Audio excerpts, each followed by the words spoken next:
वालेकुम। आज हम जो टॉपिक डिस्कस करेंगे वो है बांझपन। ये एक ऐसा मसला है जो दुनिया के अंदर हर 6 में से एक कपल को फेस करना पड़ता है। इसकी बहुत सारी वजूहात हैं, लेकिन बहुत सारी ऐसी वजूहात हैं जो छुपी हुई हैं जिनका हमें पता ही नहीं चलता, क्योंकि बहुत सारे केसेस के अंदर 60% केसेस के अंदर ऐसा होता है कि डॉक्टर कपल को कह देता है कि अब अल्लाह से दुआ करें आप, क्योंकि आपको कोई इशू नहीं है, बस अल्लाह ही की तरफ से जो देर है वो देर है। ठीक है, तो हम इन सारी चीज़ों को आज डिस्कस करेंगे कि ये वजूहात क्यों होती हैं, कैसे होती हैं, किस वजह से होती हैं और इसका क्या ट्रीटमेंट करना है। आज हम ख़वातीन के ऊपर फोकस करेंगे।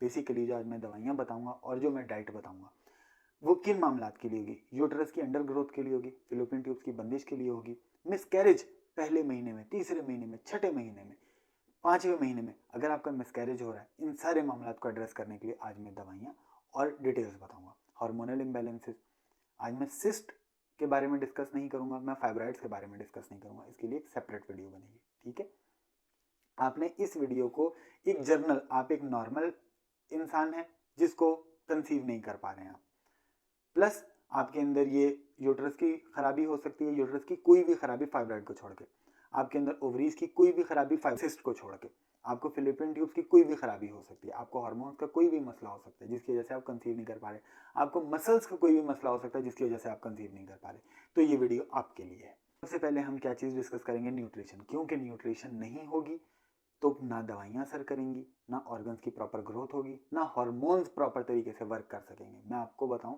कि विटामिन ए, डी और ई, जो 3 विटामिन मेनली हमने आज डिस्कस करना है, ये एज अ हार्मोन एक्ट करते हैं, तकरीबन हार्मोन्स की तरह एक्ट करते हैं खवातीन की बॉडी के अंदर। ये इतने इफेक्टिव हार्मोन्स होते हैं, ये तीनों फैट सोल्यूबल हार्मोन्स हैं। फैट सोल्यूबल हार्मोन्स का फायदा ये होता है कि ये क्रोमोसोम्स के लेवल के ऊपर जाके काम करते हैं, बहुत आसानी से और अंदर तक पेनिट्रेट करते हैं ये वाले विटामिन। विटामिन ए का क्या सोर्स है? विटामिन ए का सोर्स है cod liver oil. Cod liver oil मछली के तेल के कैप्सूल, इसके अंदर हमें ओमेगा 3 भी मिल सकता है, ये EPA, DHA, ये बहुत सारी अहम तरीन न्यूट्रिशन है जो हमें कॉड लिवर ऑयल से मिलती है, प्लस विटामिन ए भी मिलता है।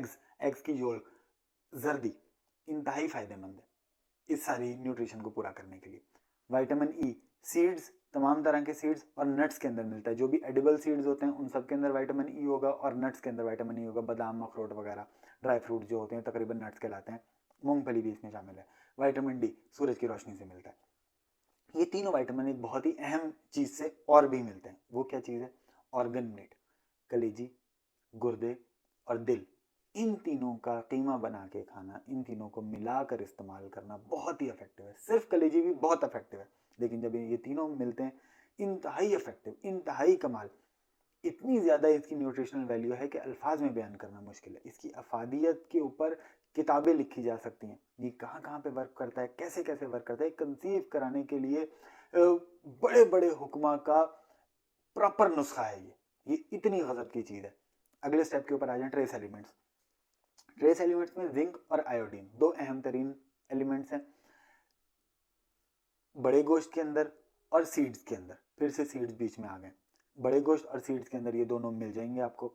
ये बेसिकली ग्रोथ करवाते हैं, जिस्म के हर हिस्से की प्रॉपर ग्रोथ करवाते हैं। कोई भी चीज़ जब अंडर ग्रोथ होती है तो वो प्रॉपर काम नहीं कर पाती है, वो उसकी ग्रोथ को नॉर्मल करते हैं। जिंक की डेफिशिएंसी हमारे यहाँ बहुत आम है, इतनी आम है कि हर बंदा ही जिंक का डेफिशिएंट होता है।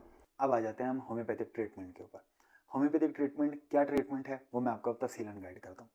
सबसे पहली दवाई है अशोका। अशोका के बारे में पहले भी बता चुका हूँ। ये इंडियन औरतें, हिंदू खवातीन इसकी पूजा करती हैं, क्योंकि ये खवातीन के तमाम मसाइल का हल है। एक स्टडी के मुताबिक जब ये अशोका नॉर्मल खवातीन को इस्तेमाल कराई गई, नॉर्मल जर्नल बगैर कोई डिफ्रेंशिएट किए कि उन्हें क्या डिजीज है क्या नहीं है, इसने 45% पर बिला अलामत काम किया। मतलब 45% खवातीन के ऊपर बगैर किसी टेंशन के, बगैर कोई सिम्टम लिए, बगैर कोई डायग्नोसिस की उनको दी गई तो इसने ठीक कर दिया उनको। ये इतनी गजब की दवाई है, ये इतनी ब्रॉड स्पेक्ट्रम की दवाई है। अगले स्टेप के ऊपर अल्ट्रास्फेरिनोसा। ये दवाई हमारे अंदर जर्नल डेफिशिएंसी को नॉर्मल करती है, किसी भी चीज़ की डेफिशिएंसी है उसको नॉर्मल कर देती है। ये इतनी गजब की दवाई है जिसमें ऐसे मैकेनिज्म बिल्ड करती है कि हम न्यूट्रिशन को प्रॉपर जस्ट करना शुरू कर देते हैं। न्यूट्रिशन जो हमारे जिस्म में बन रही होती है, जो ज़रूरत होती है फर्टिलिटी के लिए, ये उसको पूरा करना शुरू कर देती है, उन फंक्शंस को स्टिमुलेट करवाती है। अगले स्टेप के ऊपर आ जाए, ऑरम म्योरनेट।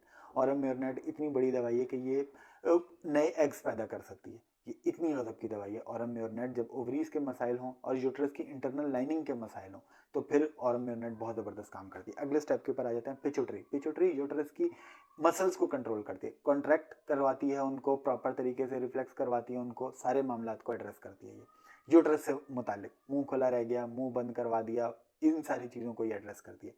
हमल ठहराने के लिए बहुत गजब की दवाई है पिट्यूटरी।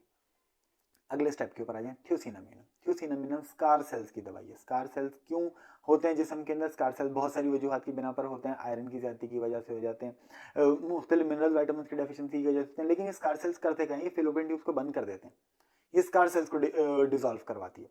अगले स्टेप के ऊपर आ जाए plumbum metallicum. Plumbum metallicum atrophy की दवाई है। कोई चीज़ कम हो गई बॉडी के अंदर, यूट्रस छोटा हो गया, छोटा रह गया, ये उसको प्रॉपर करवाएगी, ये उसके अंदर काम करेगी। ये इतनी गजब की दवाई है कि मैं आपको बता ही नहीं सकता। बेसिकली 3 दवाइयाँ और हैं जो हमल ठहर जाने के बाद इस्तेमाल होती हैं, या हमल ठहर जाने के बाद जो मिसकैरेज हो जाए उसके लिए इस्तेमाल होती हैं।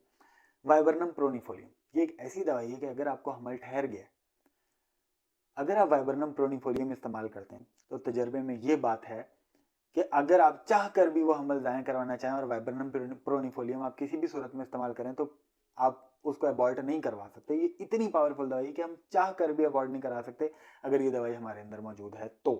अगले स्टेप के ऊपर आ जाए सबाइना। तीसरे महीने के अंदर अगर आपका मिसकैरेज हो रहा है तो सबाइना आपकी बहुत बड़ी दवाई है। अगले स्टेप के ऊपर आ जाए सीपिया। 5वें महीने में अगर आपका मिसकैरेज हो रहा है तो सीपिया बहुत बड़ी दवाई है। मुझे उम्मीद है कि मैंने सारे मामलात को डिस्कस कर लिया है। इसके अलावा अगर आपका कोई क्वेश्चन हो तो आप कमेंट्स में पूछ सकते हैं।